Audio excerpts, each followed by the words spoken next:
ఆంధ్రప్రదేశ్లో 2025-2026 సంవత్సరంలో intermediate చదవబోతున్న విద్యార్థులకైతే government ఒక కొత్త బిగ్ అప్డేట్ అయితే ఇవ్వడం జరిగింది. ఎన్సీఆర్టీ సిలబస్ ప్రకారం అయితే బుక్స్ ప్రిపేర్ అదేవిధంగా బోధన ఉంటుందని తెలియజేస్తున్నారు. సిబిఎస్ఈ బోధన అయితే ఉంటుందని తెలియజేస్తున్నారు. నీట్ మరియు జేఈకి అనుగుణంగా సిలబస్ ఉంటుందని తెలియజేస్తున్నారనమాట. కొత్తగా ఎంబైపీసీ గ్రూప్ కూడా పెడతా ఉన్నారు. తర్వాత ప్రశ్నలు 1, 2, 4, 8 వరకుల ప్రశ్నలు కూడా ఉంటాయని చెప్తున్నారు. ఎంపీసీ బైపీసీ గ్రూపుల్లో 5 సబ్జెక్టులు ఉంటాయన్నమాట. మంచి మార్పులు అయితే చేయడం జరిగింది.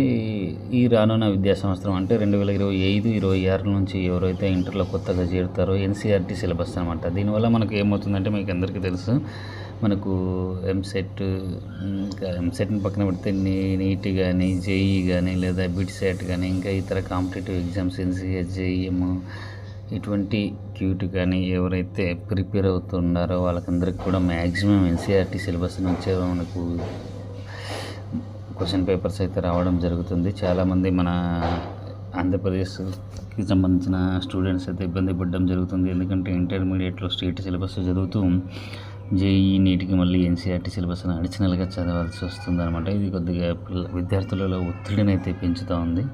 సో ఈ తిప్పలు లేకుండా మనకు ఈ ఆర్థిక విద్యా సంవత్సరం నుంచి కూడా ఎన్సీఆర్టీ సిలబస్ సిబిఎస్ఈ విధానాలను అయితే కండక్ట్ చేస్తున్నామని చెప్పి ఆంధ్రప్రదేశ్ స్టేట్ బోర్డు నుంచి అయితే మనకు ఒక కొత్త అప్డేట్ రావడం జరిగింది. అలాగే పరీక్షల నిర్వహణ ప్రశ్నలు సిబిఎస్ఈ విధానంలోకి మారినాయని చెప్పి వీళ్ళైతే తెలియజేస్తున్నారు. కొత్తగా ఎంబైపీసీ గ్రూప్ను కూడా ప్రవేశపెట్టినారనమాట. జేఈఈ నీట్ పరీక్షలకు అనుగుణంగా ఎంపీసీ బైపీసీ సిలబస్లోనూ కూడా మార్పులు చేస్తున్నారనమాట. వార్షిక పరీక్షలను ఫిబ్రవరి చివరి వారంలో ప్రారంభిస్తారు. ఎగ్జామ్స్ కూడా ఇక నుంచి మార్చిలో కాకుండా ఫిబ్రవరి చివరి వారంలోనే స్టార్ట్ చేస్తారనమాట. సో సిబిఎస్ఈ వాళ్ళకి ఏ విధంగా అంటే వాళ్ళకు +2లో మాత్రమే ఉంటుంది కదా, +11లో ఉండదు. ఈ మార్పులను ఇంటర్మీడియట్ విద్యా మండలి అయితే డిక్లేర్ చేసేసింది అనమాట. అదేవిధంగా కాలేజీలు ఈ సంవత్సరం నుంచి కూడా జనరల్గా కాలేజీలు వచ్చేసి మనకు జూలైలో స్టార్ట్ అవుతాయి జనరల్గా, లేదా జూన్లో అనమాట. ఏప్రిల్ 1 నుంచే జూనియర్ కాలేజీలు స్టార్ట్ చేస్తున్నారనమాట. అదేవిధంగా ఇంటర్ 2వ సంవత్సరం తరగతులు వచ్చేసి వచ్చే నెల 7వ తేదీ నుంచి స్టార్ట్ చేసి ఏప్రిల్ 24 నుంచి జూన్ 1 వరకు వేసవి సెలవులు ఇస్తారనమాట. కొత్త విద్యా సంవత్సరంలో కాలేజీలకు 235 రోజులు పనిదినాలు 79 సెలవులు ఉన్నట్టయితే తెలియజేశారు. ఇక్కడ మనం ఇంకా జూనియర్ కాలేజీల కొత్త టైం టేబుల్ చూసుకోవచ్చు అనమాట. కాలేజీలు స్టార్ట్ వచ్చేసి ఏప్రిల్ 1, అదేవిధంగా వేసవి సెలవులు వచ్చేసి ఏప్రిల్ 24 నుంచి జూన్ 1వ తేదీ వరకు, మళ్ళీ జూన్ 2న కాలేజీలు స్టార్ట్ అవుతుంది. యూనిట్ 1 ఎగ్జామ్ జూలై 17 నుంచి 19 వరకు, యూనిట్ 2 ఎగ్జామ్ ఆగస్టు 18 నుంచి 20 వరకు ఈ విధంగా అయితే ఇవ్వడం జరిగిందనమాట. ఎలెక్టివ్ సబ్జెక్టు విధానం విద్యార్థులకు సబ్జెక్టుల ఎంపికలో సౌలభ్యాన్ని పెంచుతూ ఎలెక్టివ్ విధానాన్ని అయితే ప్రవేశపెట్టినట్టు తెలియజేస్తున్నారు. ప్రస్తుతం అన్ని గ్రూపులకు పార్ట్ 1లో ఇంగ్లీషు, పార్ట్ 2లో 2వ భాష లాంగ్వేజెస్, పార్ట్ 3లో కోర్ సబ్జెక్టులు ఉండగా పార్ట్ 2లో ఎలెక్టివ్ సబ్జెక్టు విధానం ప్రవేశపెట్టినారు. ఇందులో లాంగ్వేజెస్, సైన్స్, హ్యుమానిటీస్ విభాగాల్లో 20 ఆప్షన్స్ ఇచ్చారు. ఏ గ్రూప్ వరకైనా ఇంగ్లీష్ అయితే కంపల్సరీ అని అయితే తెలియజేస్తున్నారు. 2వ భాష స్థానంలో ఎలెక్టివ్ సబ్జెక్టుగా Telugu, Samskritam, Urdu, Hindi, Arabic, Tamilam, Kannada, Oriya, French, Persian 10 భాషలు ఉంటాయి అన్నమాట. Modern languages English, Telugu, Urdu, భూగోళ శాస్త్రం, లాజిక్, పబ్లిక్ అడ్మినిస్ట్రేషన్, చరిత్ర, సివిక్స్, కామర్స్, ఎకనామిక్స్ 10 సబ్జెక్టులు ఉంటాయి. వీటిలో ఏదో ఒకటైతే విద్యార్థులు అయితే ఎంచుకోవచ్చు అని చెప్పి తెలియజేస్తున్నారు అన్నమాట. వీళ్ళు ఎంపీసీ బైపీసీ గ్రూపులో 5 సబ్జెక్టుల విధానం అమలు చేస్తున్నారన్నమాట. ప్రస్తుతం సైన్స్ గ్రూప్లో 2 భాషా సబ్జెక్టులు, 4 కోర్ సబ్జెక్టులు, మొత్తం 6 సబ్జెక్టులు అయితే ఉన్నాయి ఇంటర్మీడియట్లో.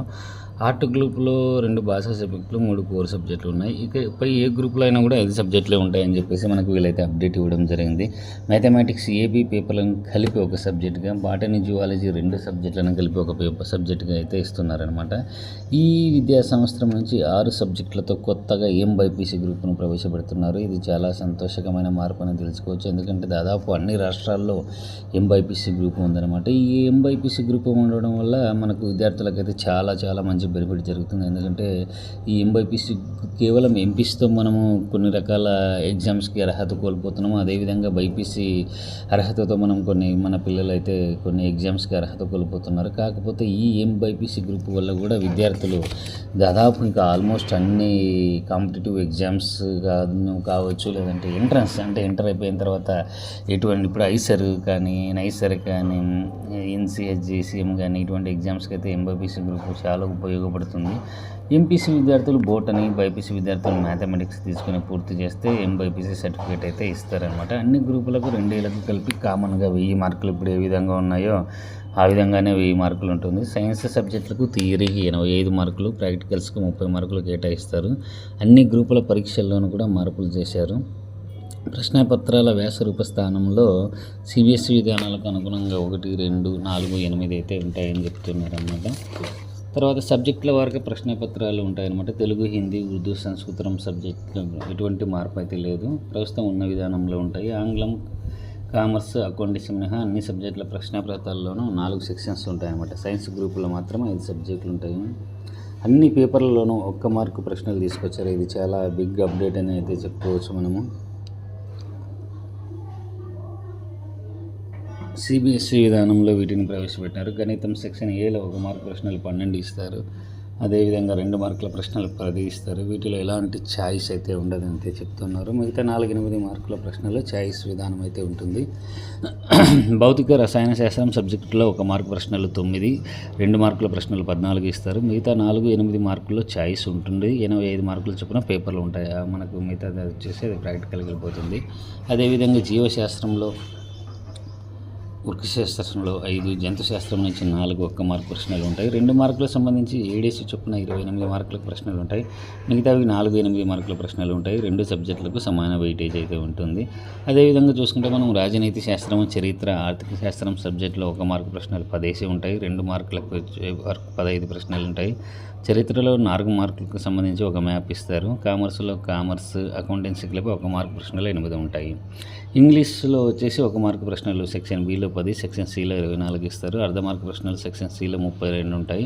ఇందులో 2, 4, 5, 8 మార్కుల ప్రశ్నలు అయితే ఇస్తారనమాట. సో ఈ విధంగా ఇది ఒక మంచి బిగ్ అప్డేట్ అని అయితే తెలుసుకోవచ్చు. చాలామంది విద్యావేత్తలు అయితే గత కొన్ని సంవత్సరాలుగా ఎంబైపీసీ విధానం తీసుకురావాలి ఆంధ్రప్రదేశ్లో కూడా, అది విద్యార్థులకు చాలా ఉపయోగపడుతుందని అయితే చాలామంది మంచి ప్రయత్నాలే చేశారు. వాళ్ళ ప్రయత్నాలకు అనుగుణంగా సిబిఎస్ఈ విధానంలో విద్యా బోధన, ఎన్సీఆర్టీ సిలబస్ ఇది ఒక మంచి పరిణామం అని చెప్పుకోవచ్చు. అదేవిధంగా ఎంబైపీసీ కోర్సు కూడా ఒక ఇంకా చాలా మంచి పరిణామం అన్నమాట ఆంధ్రప్రదేశ్ విద్యార్థులకు.